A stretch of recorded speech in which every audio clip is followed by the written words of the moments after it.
I'm not sure if it's live yet, but I think it is. All right. I think we are live. So hello, everybody. Oh my gosh, I'm gonna wait for some people to jump on and then we will get started. I have all my notes printed out, even though my printer sucked today. But we have a lot to talk about, a lot. So you're gonna wanna stick around because it's a lot. So my name is Raven Woods, and I am the CEO and founder of Autism Mama Rocks the IEP. I help parents gain the knowledge and confidence to become the CEO of their IEP meeting. Today, we are talking about all the content. Well, Thursdays, we talk about all the content that we can possibly talk about in 45 minutes to an hour. And tonight is the big night, okay? Thursday nights is where I go gung-ho on content so that you guys can learn, okay? Monday is just the tip of the week, which is awesome, but it's, short, sweet. Yesterday it was like 30 minutes, which it wasn't Monday, but I did it anyway. So anyway, for those of you hopping on, welcome. If you are new, post a 1 below where you're from. Tell us about your children or child. And if you are an oldie but goodie, post a 2 below and do the same thing. You guys know the drill. Because even though I know you guys, other people don't. So you want to make sure that you introduce each other. And if you are not part of the group, I'm pulling you guys up on my phone so I can see any questions that come about. So if you're not on the group, you've got to join the group. Okay, that's where all the magic happens, all the personal, intimate details of people's lives and IEPs and issues and that sort of thing. That's where all that is discussed. So if you are not part of the group, head over to Autism Mama Rocks the IEP group and join that. So for those of you jumping on now, again, my name is Raven Woods. I'm the CEO and founder of Autism Mama Rocks the IEP, and I help parents gain the knowledge and confidence to become the CEO of their meeting. So tonight, what are we going to talk about? I am pulling you guys up. If you have any questions throughout this content craziness tonight, just post them below. I'll do a little question and answer at the end. So I'm not ignoring you. I'm just going to stay focused. And then we're going to talk about any of your questions at the end, and I'll make sure to answer as many as I possibly can. Okay. So tonight, what are we going to talk about? There's a lot. And I have all my notes. I think those of you who know me, I print out notes. I'm very organized, type A personality. I like to make sure I got my stuff in a row, but I'm overwhelmed about tonight. And I'll tell you why, because it's a lot. Okay. And believe it or not, we're actually not talking per se about the IEP. We're actually going to be talking about things that you would be putting into your IEP, things that you're going to look for in teachers. So let me give you some topics that we're talking about today. We're going to talk about the key principles for preventing challenging behavior. Anybody have those issues? Challenging behavior is one of those things that children with special needs have, and we have to address them. We have to make sure that we're on top of it and that the school is on top of it, right? So we're going to talk about that. Another thing that we're going to talk about today is the ideal classroom and creating a climate that allows success to happen. Okay. So the first thing we're talking about is the key principles for challenging and preventing challenging behavior. The second thing we're going to talk about is the ideal classroom, creating a climate where children are free to learn and feel comfortable. Okay. And the next thing we're going to talk about, see, that's why I'm overwhelmed. So the next thing we're talking about tonight is how school creates multiple challenges, okay, for children. And the last thing we're going to talk about is social issues at school that our children have, okay, that creates issues, that creates behavior issues. So let me just give you a little bit of my background, just so you know where I'm coming from, okay? So I have 18 years experience with children, pressing on 20, 19. And yes, I am that old. And I have my oldest is a 23-year-old, and she's actually a teacher. So yes, I have 18 years experience with children. I am a previous educator, and I am 9 credits shy of having my BCBA certification. Nope, I'm not going back to school to finish those 9 credits. I know, crazy waste of student loans, but it's not where my mind is. It's not what's going to make me happy anymore. And this is what makes me happy, is truly helping parents to really become the CEO of their IEP. So that's a little bit of my background. I have my master's degree, and I have a child with autism, and I have 13 years experience in advocating for parents in the IEP. That's physically in there with them, and also helping parents with the step-by-step process and them doing it on their own, which I encourage every parent to do. So let's first start talking about the key principles of preventing challenging behavior. Okay, so assume all children can learn. That's number one. Okay, that is number one in the key principle of preventing challenging behavior. Okay, a lot of schools have lower expectations. And if you have higher expectations and assuming every child can learn, it's going to create a better atmosphere. Okay, and regardless of their disposition, their ability, and any other factor that may come into play as far as our kids are concerned, you have to really, really think that they can learn and they have the ability to do that. Okay. And the progress is going to vary per child. And as long as that is understood, then that is a way for a teacher to help prevent challenging behaviors. So, this is where us as parents have to be proactive in really navigating who our teachers are. Okay. There are good teachers and there are bad teachers. And I will tell you that straight up. And I'll tell you another thing is the teacher makes or breaks that year. Fact. Okay. So make sure that there's consistent support, that the teacher believes that all children can learn and has a positive attitude, and that she patiently is applying different strategies to help that child learn and create a path of positive social emotional development. So if she creates a positive path for that child to have social and emotional development that's in a positive way, behaviors are going to decrease. That's automatic. Okay. But the teacher has to create that atmosphere and that space. Okay. The next thing is teachers really need to be aware and trained in what prompts are. Okay. Not all special educators are familiar with that. Prompting a child is super important and non-intrusive. It's a way for us to gradually get them to where they need to be and what we're teaching them to do without creating that sense of overwhelm. Okay. And it's also a way to really create a place where the child's able to respond with the help and guidance of leading them to the right place. Okay. Because a lot of our kids do not think quickly. All right. They don't think, the way you and I may think. It takes them time. It takes them, more effort to really focus on what the answer could be. So being patient with them, prompting them and leading them to the answer without giving them the answer really helps preventing challenging behavior because we're decreasing that sense of anxiety. Does that make sense? So another thing to prevent challenging behaviors, I feel is super important, is thinking the behavior is a function. Okay. So in attempting to communicate, they're trying to tell you something. Okay. The child's trying to tell you something.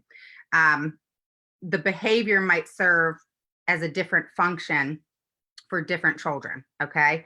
So for example, one function has to be identified and the teacher has to be able to understand what that function is to press forward. All right. So let me explain that because I know it's kind of difficult in my notes. So every time a young child is in a concerning situation, difficult behavior is, presenting behaviors that are escalating. They're trying to speak to you. They're trying to tell that teacher something. They're trying to communicate.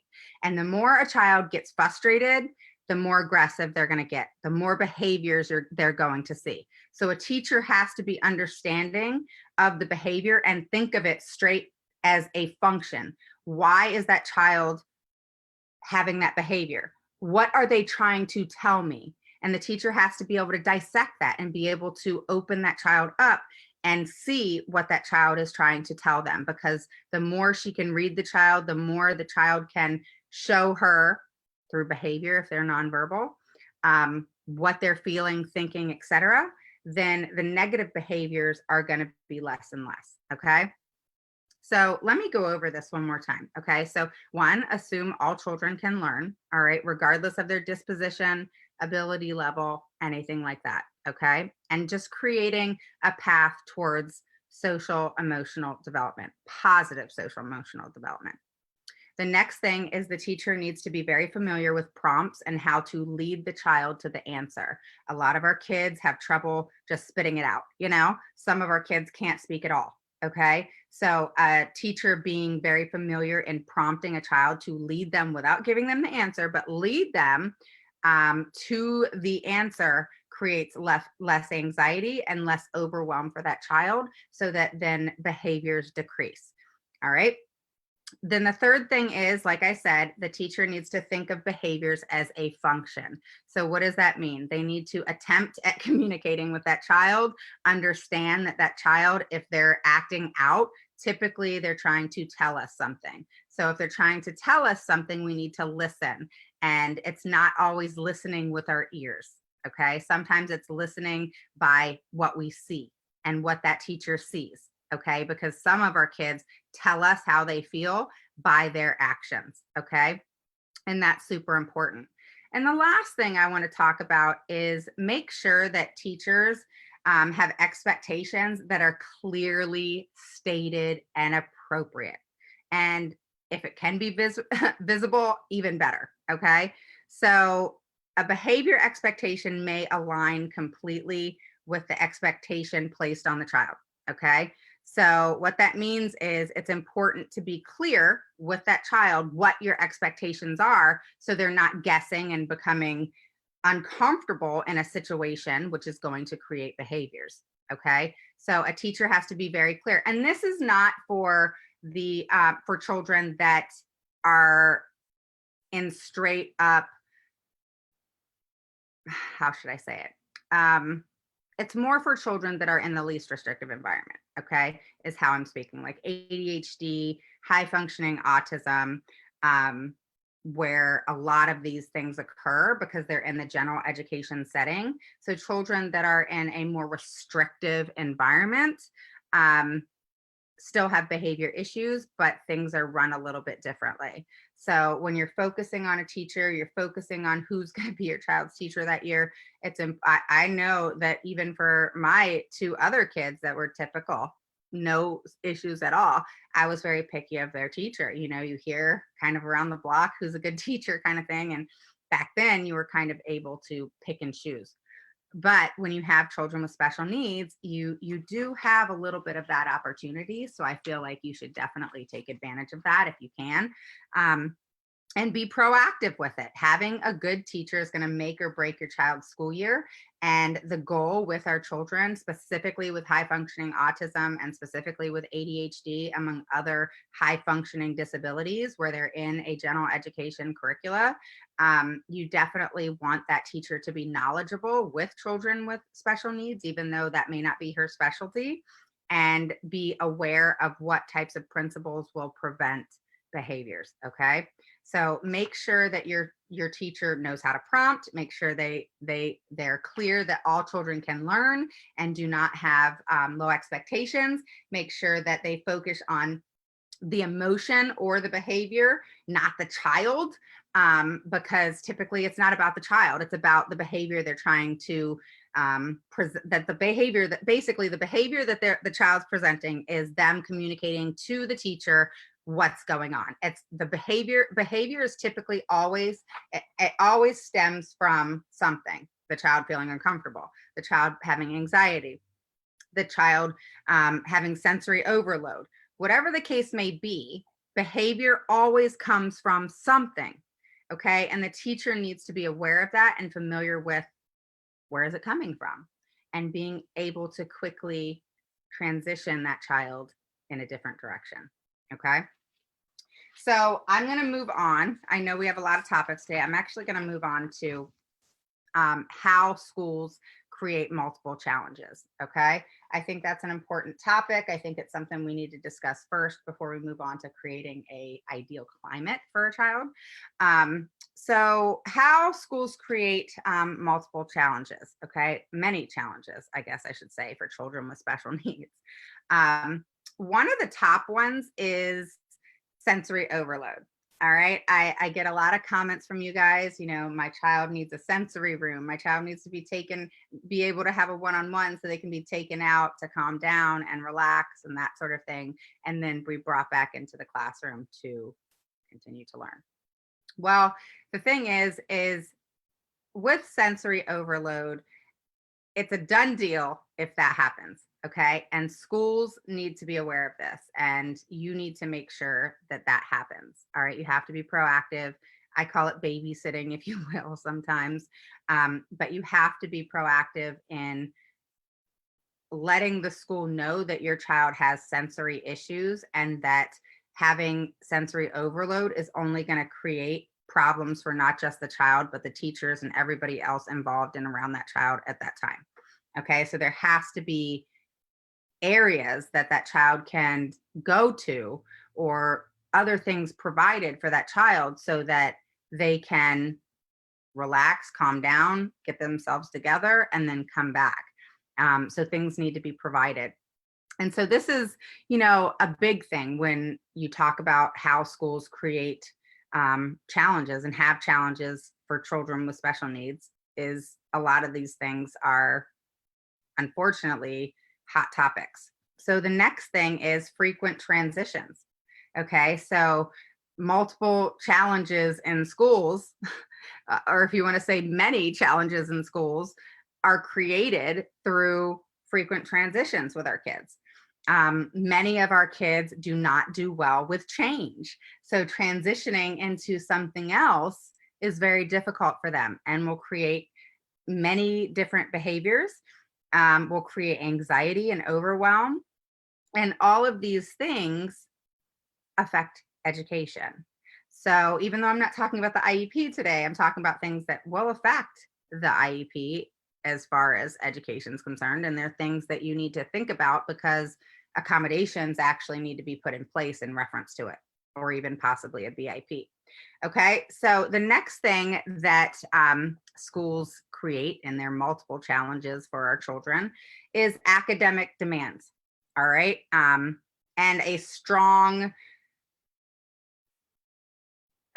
I guess they expect a lot of the children these days. If you think about, a lot of our typical kids come home with so much homework and so much to do, and there's so much put on their plate. And so this creates a lot of anxiety for our kids, and performance anxiety would be a good word for it. All right, so that's a challenge that happens in schools. Another one is just kind of coincides with it, which is demands, demands, demands. And there's so many different demands on kids, especially, again, I'm talking to you parents who specifically have kids that are high functioning, ADHD, along those lines. And so it's important to help the teachers understand that placing so many demands on our children is not going to be effective. It's just going to create problems. And so this kind of goes with how I teach you guys when it comes to communication with the teacher. You have to stay on top of things. That's why that day, if you haven't downloaded the daily communication sheet, go do it, give it to your teachers. Not only do I give you one that has everything on it, and if it doesn't pertain to you, I give you one that is editable. So you get two.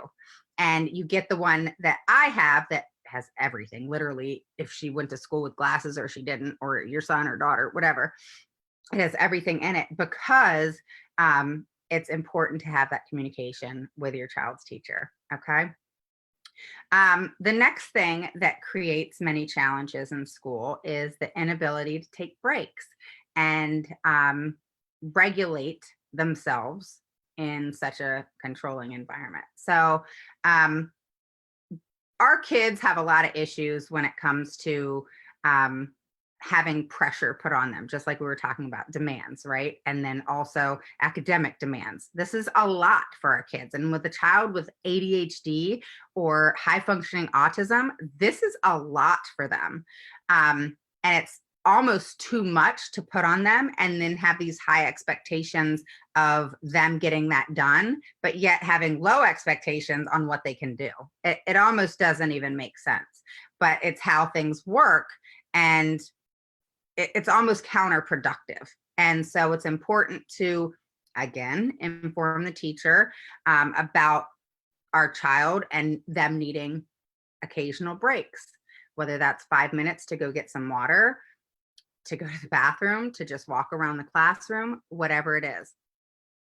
Also, not having such a controlling environment for them, giving them the ability, if they're doing something at their desk and they're feeling frustrated and feeling, overwhelmed, just allowing them to walk around in the classroom and having the ability to do that. And if they need accommodations and modifications to be able to do that, like a one-on-one or an attendant in that classroom, then that should be provided so that the child can stay in the least restrictive environment, but yet still be able to get rid of a lot of that anxiety from such a controlling environment and able to take breaks so that they can then come back and start over. Okay. And that's a big thing with our kids, right? I know, especially, with my daughter, she'll have a complete meltdown and then she'll say, I'm sorry, mommy. I'm sorry, mommy. I don't do it again. I don't do it again, and my heart just melts, even though I was mad at what she did. But they don't always mean it, and it's basically a behavior that's created. Either number one, they're trying to tell us something, we're not listening, and that could be listening to their behavior, not just their mouth. And it also could be from their environment. Something is setting them off, sensory overload, whatever have you. It's important to really have a teacher that can hear that, not just hear that, but hear that and see that and be able to take charge and restructure what she's doing so that it creates a less overwhelm and anxiety type environment for our kids. All right. Another thing that we're going to talk about tonight, I'm kind of getting through this as quickly as possible. So for anybody that's hopped on, again, my name is Raven Woods. I am the CEO and founder of Autism Mama Rocks the IEP. I help parents gain the knowledge and confidence to truly become the CEO of their IEP meeting. We have a lot and have talked a lot about different topics tonight, the principles and key things to prevent challenging behavior. We just spoke about how schools create many challenges, and by the expectations and the strong pressure and demands put on our kids. And now we're moving on to social issues at school. Before we move into that, if you are new, post a 1 below. Tell us who you are, where you're from. If you want to mention something about your child, whether they have autism or a learning disability or ADHD, please do that. And if you're an oldie but goodie, you guys know what to do. Post a 2 below and just say hello so everybody can say hi to you as well. And if you're new, you most likely are not on the group. So definitely head over there and see what that's all about. The group is amazing. It's where people talk and really collaborate with each other and get a lot of questions answered. So if you haven't joined Autism Mama Rocks the IEP group, head over there when you get a moment and check it out. All right. So let's move on to social issues at school. All right. So whose child has issues and difficulty with relating with their teacher, with possibly not connecting with their teacher? Anybody? That's a big one, and that's one that we really need to focus on, because if the teacher is not working for our child after we've given it some time and addressed any issues that comes about and it's still not working, change has to happen. So difficulty with relating with teachers, especially for our kids. I have, in my experience, our kids are more in tune than a lot of kids. And it's important to really listen to them. So if something's not working and something's not connecting, or that relationship between child and teacher is not working, then as parents, we have to listen to that. Okay. Figure it out, find out what's going on, why there's a disconnect, and move forward and make the change. Okay. The next thing is some social issues at school, is sensory overload of groups, crowds. The lunchroom is a big one. And it's too much for them. I know a lot of kids have to eat lunch either by themselves in the lunchroom. And I know a lot of kids, the lunchroom is just way too much for them and they actually have to eat in the classroom. And that's okay too, guys. And then slowly have the teacher and create in a BIP specifically, create a way for it to transition back into the school lunchroom. Okay. But don't force a child in a situation that's going to create such a sensory overload to where they're never going to want to be there, you know? So be okay. Don't think in your heads, oh, my kid doesn't want to be in the lunchroom. This really sucks, but they need to be there because that's just part of life.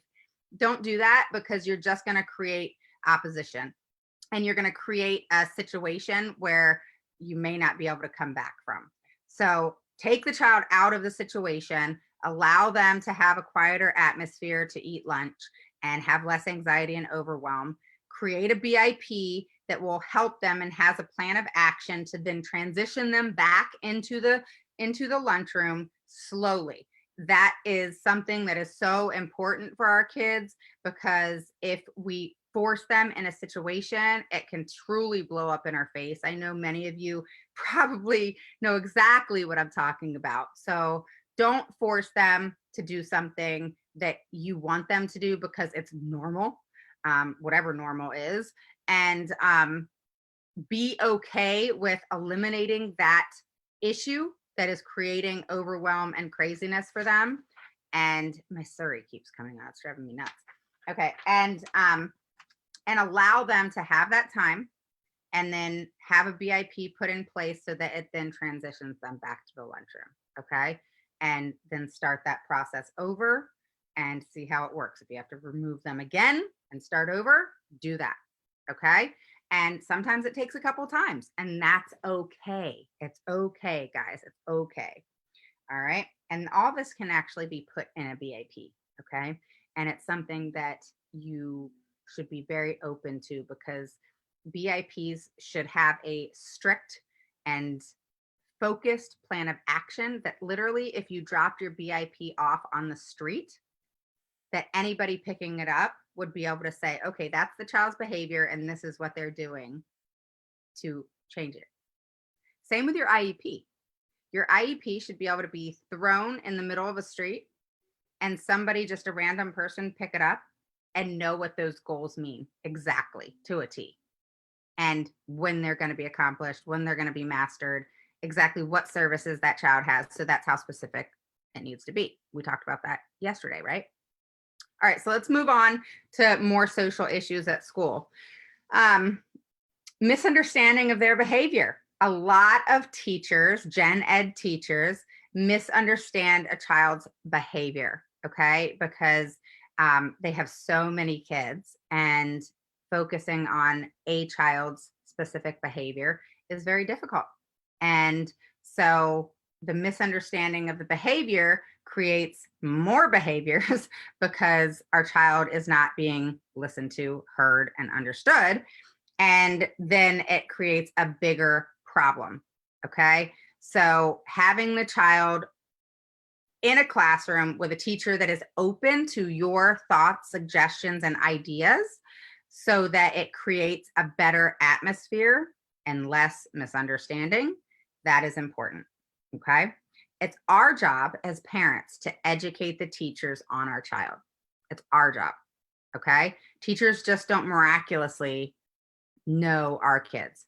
And it's important for us to communicate how they are and what works, what doesn't work, and that you're open to their suggestions and you hope that they're open to yours. Okay, that's a good teacher. All right, that is open to suggestion, that wants to hear from you and wants you to be part of the the classroom environment that your child is in and creating a healthy, happy place for them. All right. So the next social issue in school, and many of you possibly can relate, is uh, teasing and bullying. This is a hard one.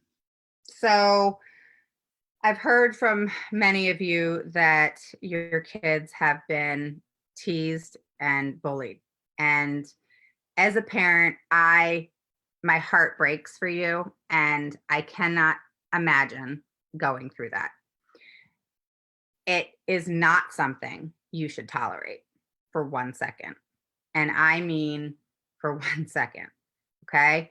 The minute you find out that your child is being teased or bullied in school is the minute you need to be all up over that school system, the principal first, and then move on from that if the principal chooses to do nothing about it. Okay.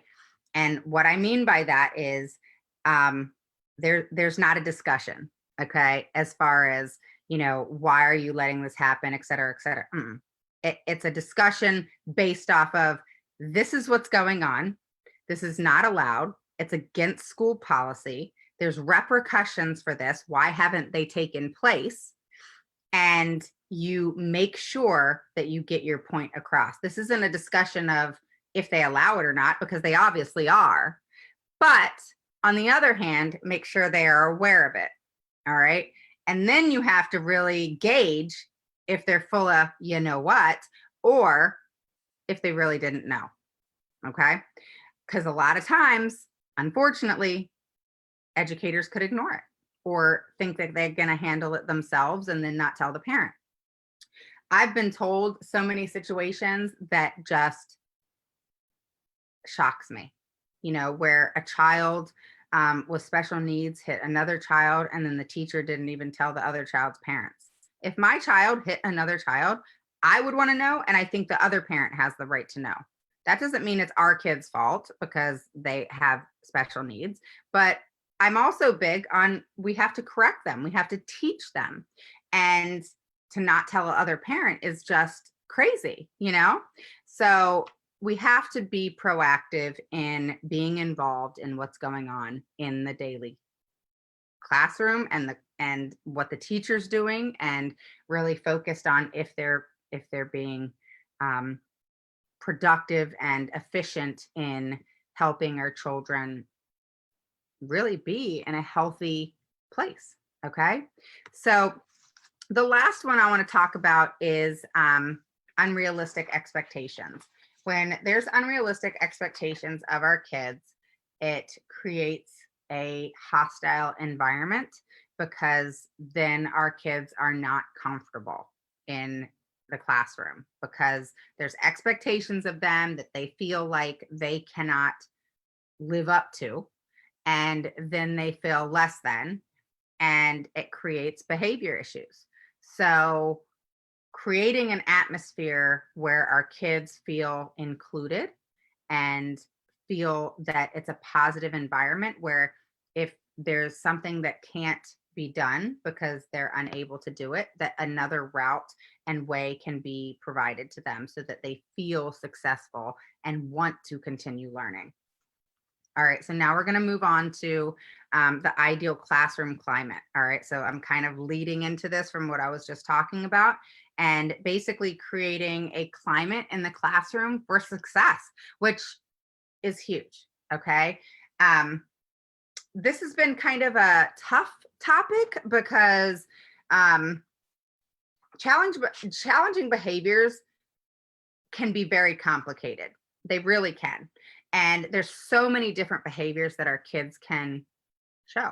And it's important to really be able to navigate where those behaviors are coming from, being open to having an FBA if needed, and understanding the social issues and difficulties that schools can present, and then also understanding how schools can create multiple challenges for our kids.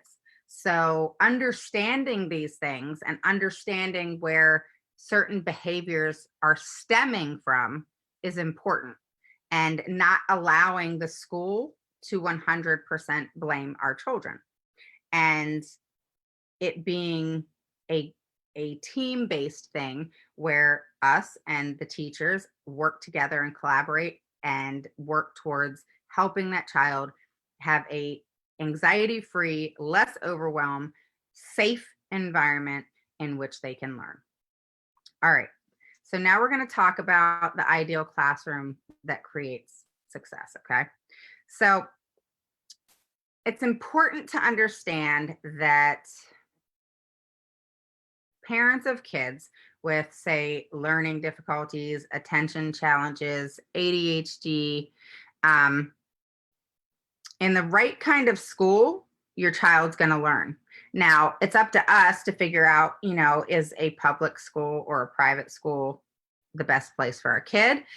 But at the same time, whatever atmosphere that they're in, um, being adamant about the classroom and the classroom environment and going and seeing what it looks like and making sure that that's something that's going to create a safe and healthy environment for our kids is important. So, one way to create a safe climate for our kids is to create a relationship, um, and understand the relationship between close relationships and emotional learning. Okay, so basically between emotion and learning. Okay, there's a there's a way in which children learn, and some of it is based off of emotion. All right, so what I mean is, a child with ADHD, a learning difficulty, whatever, and they've had years of issues with reading, math, writing, etc. All right. It's kind of called a cumulative toxicity, if you will, where they've just had some negative experiences in their subjects. Okay. And learning. And it's important to not let them get to the point where they're thinking, I'm stupid, I'm horrible in math, I'm a bad writer, and all these types of things that kids can think. And this is developed based off of negative experiences. So, creating a close relationship between emotion and learning is important, because if they're feeling, I'm stupid, I'm bad in math, I can't write good, then what's going to happen? There's this accumulated toxicity in them that is now affecting their ability to learn because they have a negative attitude towards it. They feel like they can't do it and they're stupid and dumb and they stink at math and all these things. So, understanding that and creating another way to help them with that challenging subject is very important. So, it's important for us as parents, is where I'm getting at, to make sure that these are things that the teachers understand. The next thing that's important is understanding, as we all probably know, is that each child learns differently, you know, and a teacher cannot just teach one way.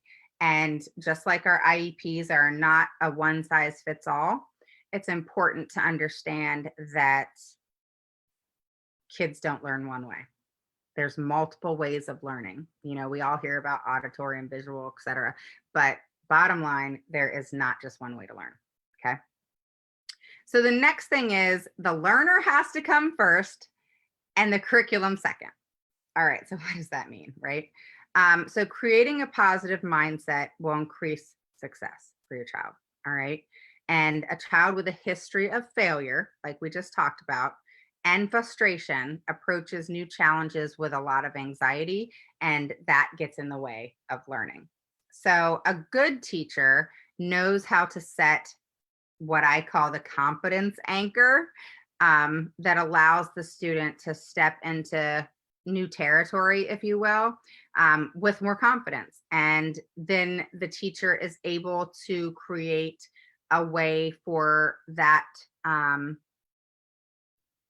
that issue of um, really that child having a hard time and getting anxiety, creating a neutral, if you will, environment that will help their anxiety.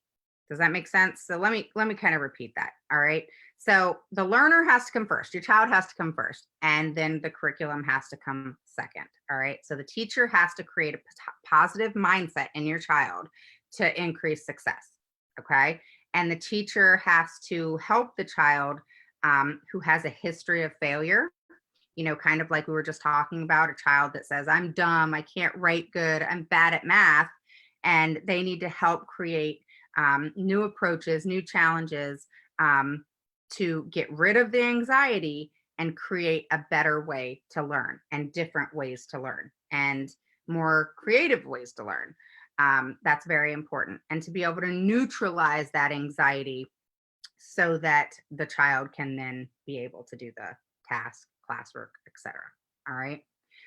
So the next thing is teachers really need to focus on the many ways students demonstrate knowledge and skill. All right. So I love this one because, it goes to show that kids can learn and know things, but maybe not be able to show it to you on a test. I was a horrible test taker. I got my master's degrees, but I was a horrible test taker. Give me a paper to write and I would go to town.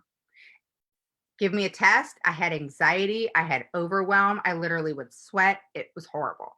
So understanding that children will demonstrate their knowledge in different ways and allowing them to do that is so important. That's one of the reasons I actually got out of teaching, is because here in Virginia, it's all about passing the stupid SOL test. And I just think it's so ridiculous that kids are like pressured to pass this stupid test when so many kids that may not pass that test know all of the information. They just don't do well on tests, or they have so much anxiety that they just flat out lose it, And so I think it's very important to understand that children demonstrate knowledge in multiple different ways, and creating activities to capture their attention, creating activities to allow them to show their ability and their knowledge in that subject is so, so important. And a good teacher knows how to do that. Okay. So the last thing I want to talk about is in having good teachers and good teachers that are out there. Another thing is a predictability and emotionally safe environment maximizes the ability of the child to learn and maximizes the safety of the child, which will lessen the behavior. Okay, so let me explain this a little better. When a child feels safe in their environment, their behavior is going to show that. Okay, their attitude is going to show that. And again, I'm talking to a lot of parents who have high functioning children with autism, ADHD, et cetera, that are more in the general curriculum with the least restrictive environment. And understanding that our teachers need to create, we're on the last one, which is an emotional safe environment. So let me give you an example. In life, if as people, we feel safe to talk to somebody, meaning safe as in not safety as in I'm not going to get hurt, but emotionally hurt could happen. So if we don't feel safe, for example, in talking to someone, let's just say your spouse, okay? You don't have good communication because you don't feel safe. And what I mean by safe is you feel like there's going to be a comeback of an excuse. There's going to be some sort of negative connotation put to what you said versus understanding versus empathy versus repeating what you said to process what it is that you're feeling, to put themselves in your shoes. That doesn't mean agree with you. That means empathizing with you and understanding where you're coming from. That means repeating what you said to make sure that it's clear on what you're saying, that that person is being heard. Think about it. Think about when we feel like we can talk to somebody and it's safe and nothing's going to happen, that person's going to listen to us and hear us, then we're wanting to talk. Then we feel safe to talk. Well, the same thing with our kids in a classroom. When they feel safe and feel that they are able to learn in an atmosphere that is creating a calm, collected environment that is allowing them to be who they are, is important. Let me give you an example of feeling safe. All right. And this is where teachers have to be flexible with kids like ours. Say the teacher does something in a group. All right. And in that group, there's other children, obviously, and your child feels completely uncomfortable, is worried about making mistakes, embarrassing themselves. And this creates such a huge sense of anxiety that the whole point of learning is just non-existent at that point. So your child sitting in a group, nervous as a wreck, has anxiety, feeling horrible, feeling like they're going to embarrass themselves and worry that they're going to answer something wrong or make a mistake in front of these other kids. So they now feel completely unsafe. All right. So it's kind of the same thing with people and conversation and feeling safe, but it's in the environment of the classroom. All right. And when our kids feel unsafe, they're not going to learn. So that teacher has to be flexible in allowing that child the time to work on things on their own, and then possibly then transitioning them back to the group as things change and grow and they feel safer being able to go and work by themselves, and then creating a transition from working by themselves back to the group. It's important to be flexible, is basically what I'm saying. All right. So I'm not talking to teachers here. I'm talking to parents.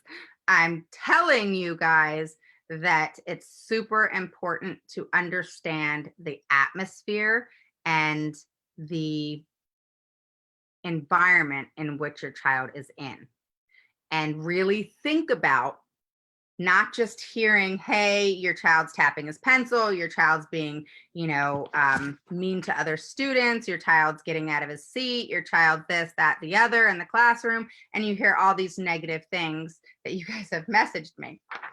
And it's important to understand that you now have to think outside the box, that sometimes it's not just about your child. Sometimes it's about what's going on in that environment that is not working for your child, and being open to navigating that and finding out more, which is where I come up with, and in my strategy of the IEP is the whole hunt and gather. All right. So that's something that we've talked about multiple times. I'm sure we'll talk about it again, but being able to hunt and gather is important, and understanding your child's environment is huge. So let's recap a little bit. I know I was kind of all over the place. I'm sorry. But it was just a lot of content. So I want to recap for you. Okay. So the first thing that we talked about was principles of challenging behavior. All right. And I'm just going to recap really quick for you. All right. So one of the first ones was focus on the emotion or the behavior. Okay. And not the child. Where is the emotion from that's creating the behavior coming from? All right. The next thing that you want to think about in the key principles of preventing challenging behavior is think of a behavior function. And what I mean by that is the behavior functions can be different for different children. All right. And typically what they're trying to communicate to you is not being heard, and then they feel frustrated, then they feel overwhelmed because they're not being heard and their behavior is trying to tell you something. And sometimes kids act out in the same way, but they're trying to tell you something different each time. Okay. And then the next thing in preventing challenging behaviors was don't ever assume that children can't learn. They all can learn. Okay. And then the last thing was making sure that teachers state what they want from our children clearly and appropriate and as visible as possible. Okay, so there has to be a flexibility within the classroom so that the child can learn. All right, because not all children learn the same, right? So the next thing we talked about was how schools create many different challenges, and we covered sensory overload, we covered academic demands, we talked about the demands just in general of school. And then we talked about the inability to take breaks and engage in um, a way to have decompression, really, and get out of the most controlling environment and create an environment that is calm and allows the child to decompress, really. Okay.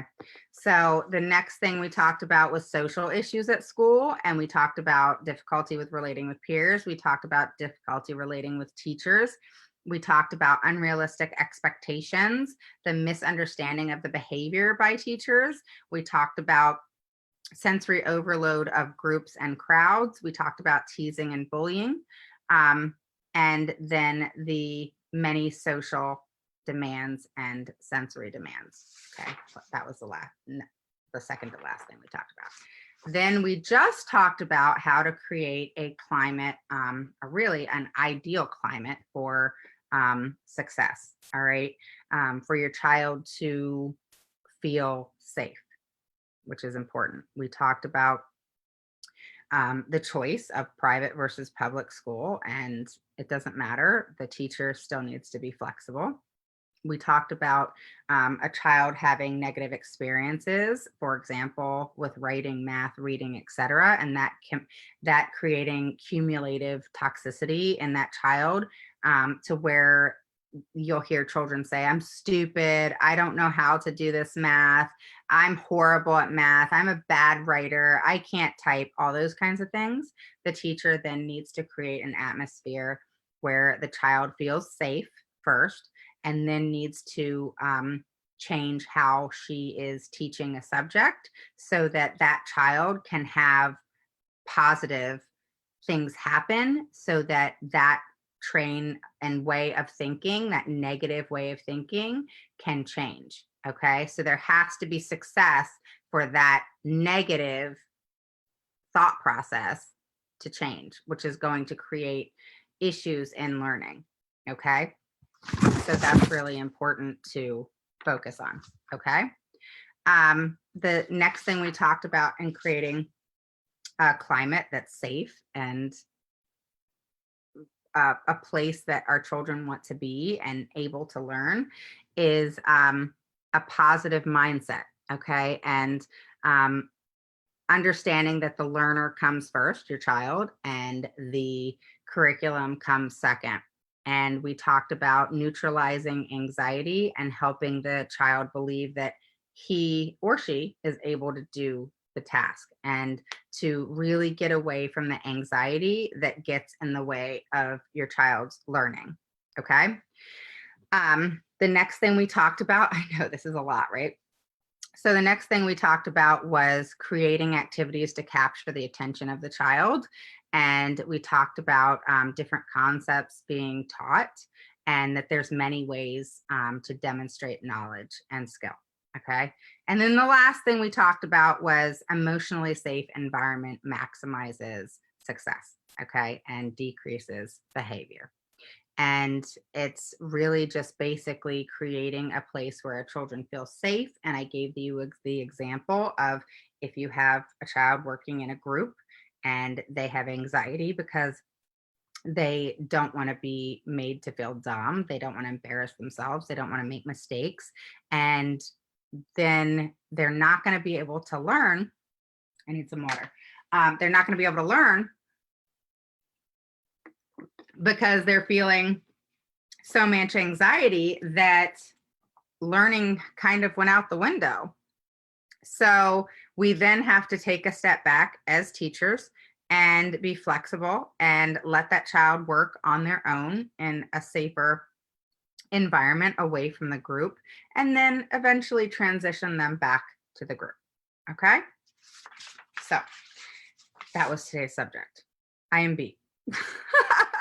I am like, what's crazy is I wanted to talk about behavior and the atmosphere of the classroom, but what's so crazy is I'm so IEP mindset that when I transition myself and talk about the environment, behavior, etc., even though I'm very knowledgeable in it, it's different than my flow, my like kind of, I just got to flow with the IEP because it's just my thing, where like behavior just kind of takes me in a different direction. It's a different thought process.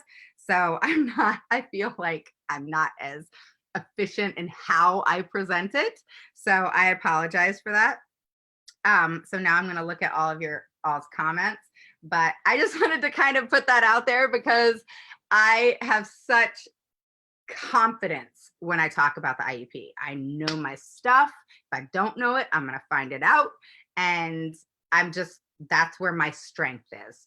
Okay. We all have strengths. That's where my strength is. Where behavior modification, creating safe environments in the classroom, etc. I'm very knowledgeable in it. However, it's kind of a transition from IEP. So it's almost that change creates that anxiety of how I deliver. So if I delivered it differently, I apologize. Okay. And if there's any questions, please post them. All right. I'm looking at your questions now. So we're going to start talking. All right. So Cheenan Eastman, am I saying that right? I've told them she has sensory overload. Good. They want to read to give her any did you mean agreed? Her any services, sensory overload breaks. Explain what you mean there. Hello. People said hello. Lucy says, what responsibilities does a school have regarding providing transition services? Is that what you mean? Transition services from what? Yes, they have to provide transition services. But what do you mean? Like what type of transition are you looking at? So if you want to answer that. Lucy also says, she's just introducing herself. I'm frustrated with the run around my school is giving me. I totally understand. Joy says, all the students at my son's school have to sit in the gym until school starts. It's very loud. So I go into school every morning and wait with him in the hallway until they are released for class. And that's unfortunate that you have to do that. Oh, my Surrey, it's driving me nuts. So yeah, it's unfortunate that you have to do that. And they really should create a place where your children with special needs, sensory overloads, etc., a different area for them to be. And I would actually suggest that to your school because what's needed and appropriate for our children once they step into that school is what the school has to do. All right. So Joy, do that. Anita says she understands where Joy is coming from. We sit in the car until the bell rings. And here's the thing, guys, is you guys are lucky that you can go into the school and wait in the car, etc. A lot of parents can't do that, and that's not fair.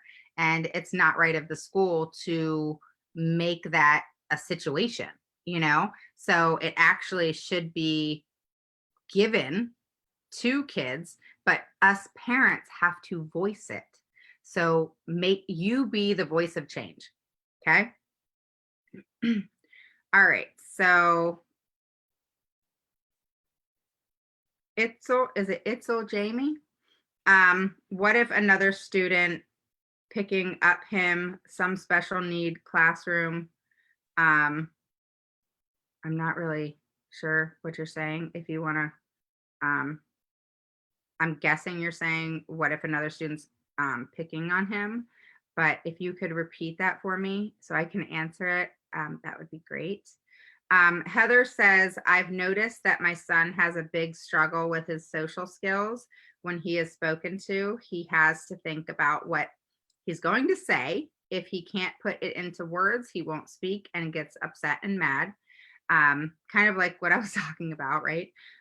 When he writes sentences, most of the time doesn't make sense. He has no IEP open for this specific need, but does for math. Well, then you need to go back to an IEP meeting. And I've expressed to the teacher my concerns, and she has told me they pull him and help him when needed. Do I need to bring this up in his IEP meeting, even though his IEP is strictly for math? Absolutely. Because it's obviously a need, and any type of behavior that is affecting education is something that has to be brought up in an IEP, or a child that's has anxiety or any other issue like that. That's a disability, and believe it or not, anxiety is a disability now and categorized that way. So it's important to bring everything up at the IEP. What I try to help you create is the strategy in which you're going to present it, how to negotiate and persuade, and then having the ability to get it done. What I mean by that is I help parents create a plan of action so that they go versus going into the IEP and saying, hey, this is what my child has. Here you go. I help parents go into the IEP saying, here's what my child has. Here's the stuff to back it up. This is what's going to be done because that's what's going to meet the needs of my child in the most appropriate way. And if we can't come to an agreement in reference to that, then what's going to happen is we're going to go to mediation and possibly due process. And I'm also going to make a state complaint based off the fact that you're refusing to give my child what's needed and appropriate for him to learn, period. Okay. All right. Joy. They told me they didn't have a place, so I told them I would be there every morning. Okay. And so they need to create a place, and then they have to provide the staff for that place. Okay. That has to, it can't be a conversation, is what I'm saying. All right. So it can't be, hey, Mr. Principal, you need to create a room and a safe place for children with special needs, autism, etc., to be safe and not get sensory overload, have behavior issues, hit themselves, whatever the case may be, because that's what our kids do. And he needs to create that atmosphere so that we can leave for work, because that's what we're supposed to do. Okay, we drop our kids off, they go to their classroom, etc., and that's how it works. So the minute your child steps into that school, that's their job. They have to create the atmosphere where there's less sensory issues and behaviors and overload, etc. So if the principal doesn't do it, then you need to move up the ladder. Okay. Heather says, I have an IEP meeting January 8th. You're welcome. And that looks like it's it, guys. Hello, Tiffany. All right. So if you have any other questions, let me know, post them below, and we'll go from there. Next week's going to be all about IEPs. And hopefully yesterday you got a lot out of what we talked about in reference to where your child is and PLOP and the PLAAFP. And if you have any questions in regards to that video, let me know. Lori says, my son has OT in his IEP, and we have an IEP meeting on Monday. The rough draft copies does not say anything about OT. What it says is that when he says his hand is tired, the teacher gives him hand exercises to strengthen his muscles and those fat pencils and the ordered pencil grips for him. What do I do about this? What do I do about this? The OT that supposed to do these things, but they want to get rid of OT, saying he doesn't need it.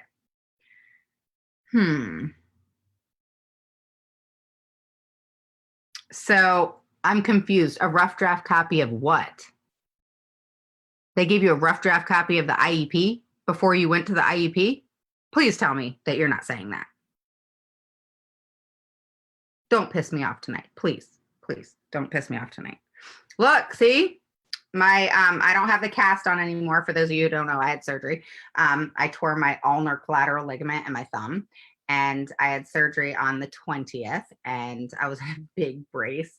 And now I have this like handmade cast that the occupational therapist made for me, and I can only take it off like when I shower, wash my hands, etc. And my thumb is super stiff, so I'm gonna have to go to occupational therapy. I'm gonna have to go to occupational therapy. Okay, Lori,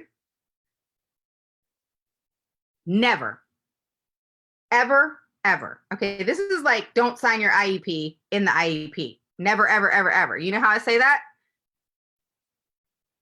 The school system should never, ever give you a draft IEP. That is them making a decision without you, who is a key team member. Not okay. Not okay.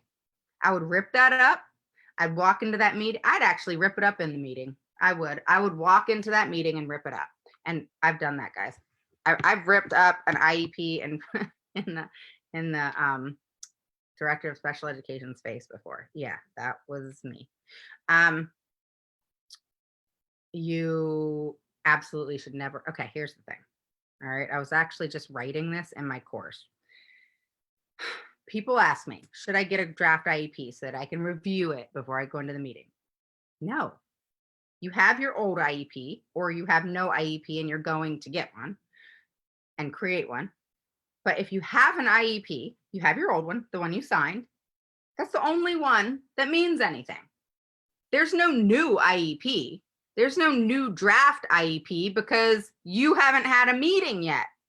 And you and everybody else on that team are part of a team, and you have to discuss what is going to be put in that IEP, or if it's going to stay the same, if goals are going to change, if services are going to change, whatever. It is a team decision. Okay. And the team cannot make that decision without the parent who's part of that team. Make sense? So, no, don't make notes on it. Not at all. Do not make notes on it. No. Rip it up as you walk in that room. Say, hey guys, this is the draft IEP that you gave me. Rip it up. I just want you to know that don't ever give me a draft IEP again, because that's you guys making this decision without me present, which is by law not allowed. Legally speaking, let's just go to IDEA. Let's just go straight to IDEA. It is not allowed. It is not allowed for any school system to make a decision and to send you a draft IEP for a meeting that hasn't even occurred yet.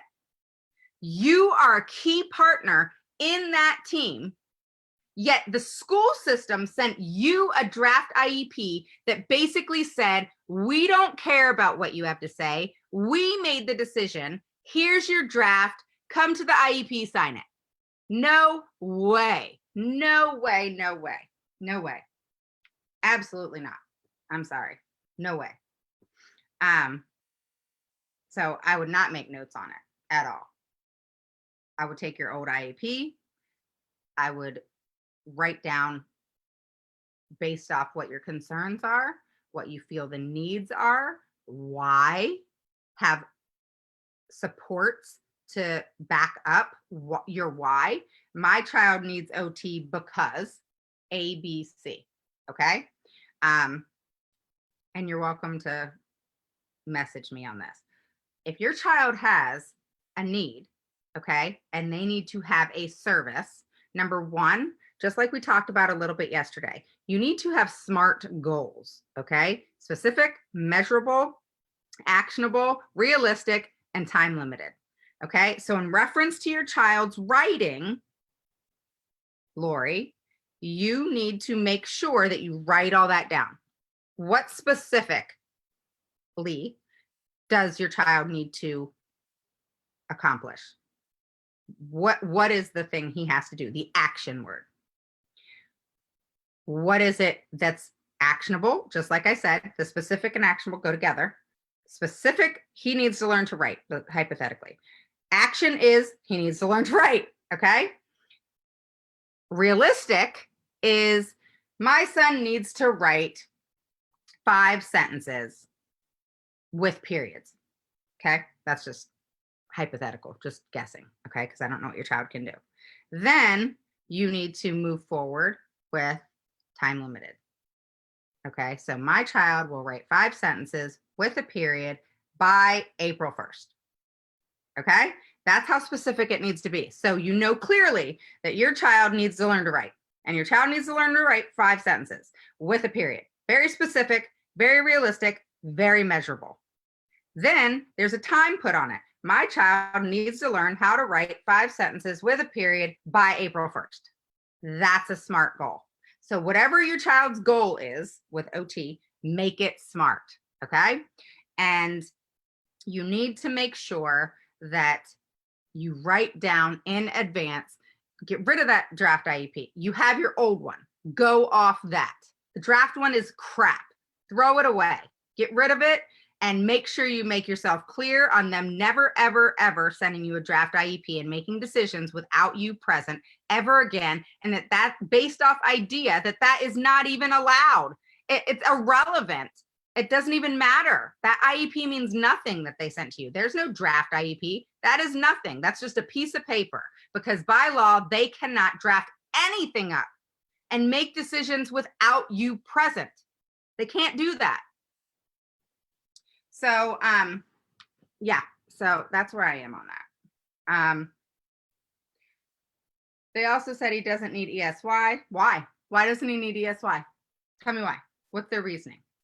And he has been getting that, due to regression. Do you mean in years past he's been getting it?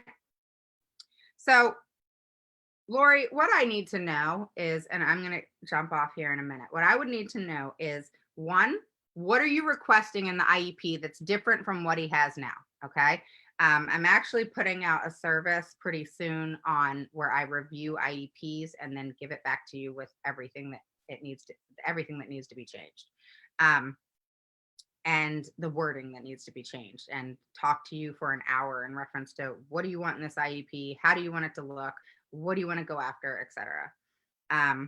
And give you the ins and outs of if it's a good one or if it's not, and things need to change. They didn't give you a reason why not. Well, it doesn't work like that.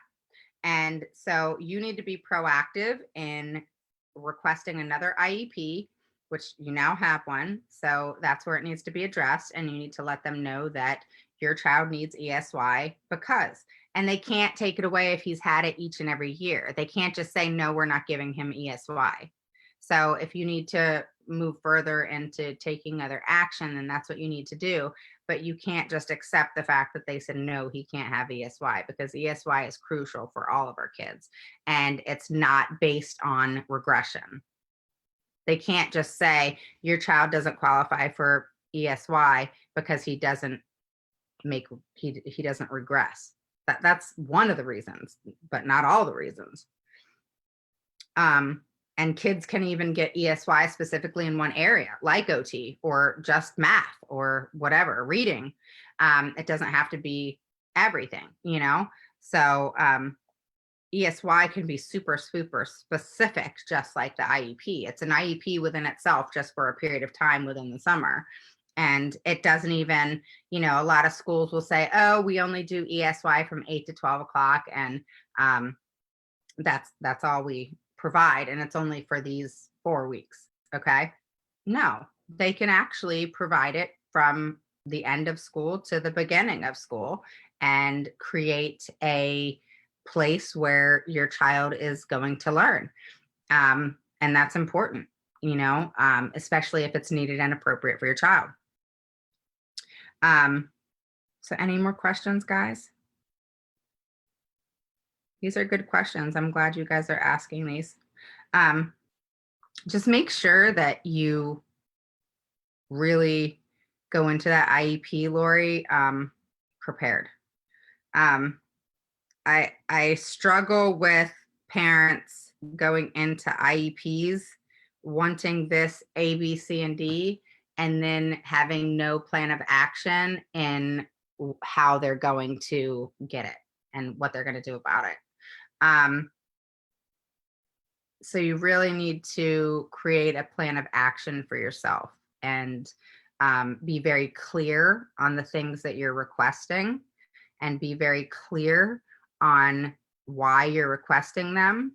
And if possible, should have gotten a IEE to bring into the meeting, referencing, for example, OT, like you said, and and the need behind that, because that would have given you some clout of my child needs this because, um, and eliminate their ability to just say no because they have to take that legally into consideration. So it's important to have a plan and action and be specific on it and have backing of it. All right. And I understand that it's hard to know how to do that without the experience and knowledge. And that's nothing against any parent at all, ever whatsoever, because I was that parent. That's why I'm saying that. That I went into IEPs with the thought process that, hey, my child needs this, thinking that because I knew my child needed this, that it would just happen. And it just doesn't work like that. And we have to have the knowledge and ability to convince, persuade, and negotiate to be able to obtain the services, accommodations, and modifications for our children. And like I've said multiple times, it's a very, very different way of communicating. So it's something that is learned and taught. And it's not just something that, we're being able to do. Um, you're in the process of an IEE. That's awesome. And you should be. I honestly would postpone that IEP meeting. Wait to get the IEE, create a good, solid plan of action. Because, in all honesty, I would send an email in reference to the draft IEP, chewing them out about that. And then I would also want to get the IEE so you have some clout and some backing of what the needs are, whether that be ESY, whether that be OT, whatever it is that you're requesting. You need to have something that's either scientifically based and researched and peer reviewed, or there has to be some sort of history in which a child can learn in this way, and it has to relate to what's going on with your child. So you have to have reasoning and be able to really back up that reasoning with documentation. And so it's important to be clear on what it is you're asking for, be specific, be clear, have backing, know what you're going to say to their opposition ahead of time, and be able to fight and get it done. So if I were you, my suggestion would be to send an email, lighten up their ass, so to speak, in reference to sending you a draft IEP and how that's actually not allowed and making decisions without you. And then I would approach the fact that you're in the middle of an IEE and that you need to reschedule the IEP meeting based off the fact that you want to obtain the IEE. I that's what I would do, because there's nothing more than going at worse, really, than going into an IEP completely unprepared and just based off of what you want, because things don't happen that way. And being able to navigate the process and to have a clear plan of action is the way to get things done versus it based off of your thought process of the needs of your child. Even though you know what's needed and appropriate, it's important to have things lined up so that you have more of an argument in reference to what they're going to have to say. And also being able to think ahead in reference to why is it they're saying no. So in my course, I think I probably told you about this. This is some of the things that I teach. I teach literally everything from start to beginning, but I talk a lot about opposition, of what the school system is going to fight you on. what the school system's going to come up with that's going to catch you, and you're going to need to be quick on your toes to be able to come back at that. What is really important too is to know, and if you don't know, hunt and gather and find out why they're saying no. What is their reasoning? What are they afraid of, etc. And what I mean by what are they afraid of, it could be something they've never done. It could be something that they don't know any better. It could be they're not the decision maker. Is the decision maker in your IEP? So you really have to be able to navigate the whole process to be able to, unfortunately, get this done. All right. So Lucy says, my son's IEP states they will monitor the IEP goals monthly. Well, if they're going to be monitoring the goals monthly, then you should be provided a progress report. When I asked for the progress report, they told me it's provided in the report cards, but we never receive it. Well, anytime that they evaluate your child, you have a right to a progress report. They can't tell you, oh, you'll get it at your report card time. Okay, so if you have to, you need to always send an email and state that when a monthly progress, or when a monthly, I guess, where they accumulate the data and put it all together in reference to the goals, that if that's when they're going over the goals, and that's when they're taking all the data from that month and placing it where are they placing it, so if they're documenting anything in reference to your child, you have a right to that. So that's your right as a parent. Okay, so you can request that documentation. All right, if not, send in a request in writing that you want your whole child's cumulative records, which includes that. And I give a detailed explanation of what to request. So then you have it anyway. And then they can't say anything. So you guys always have to think ahead of the game. All right. You have to think ahead of them. You have to be on top of things, and you have to know your stuff. So I'm glad you guys are on here. I'm glad you guys want to be educated. I can't wait for you guys to there's so much coming up this month. I can't even tell you. But if you have not gone to the educational vault at autismmamarocksIEP.com, click on educational vault and get on that webinar course waiting list. The webinar is filling up. There's going to be huge surprises and gifts, and it's a free webinar. All right. So you guys need to get on that list. I can't tell you how much you guys are going to learn from it, and so much to offer there. All right. So that's it for tonight. All right. Hopefully you learned something. I know it's kind of like all over because I'm kind of the IEP guru, and I talked about behavior tonight and classroom climate.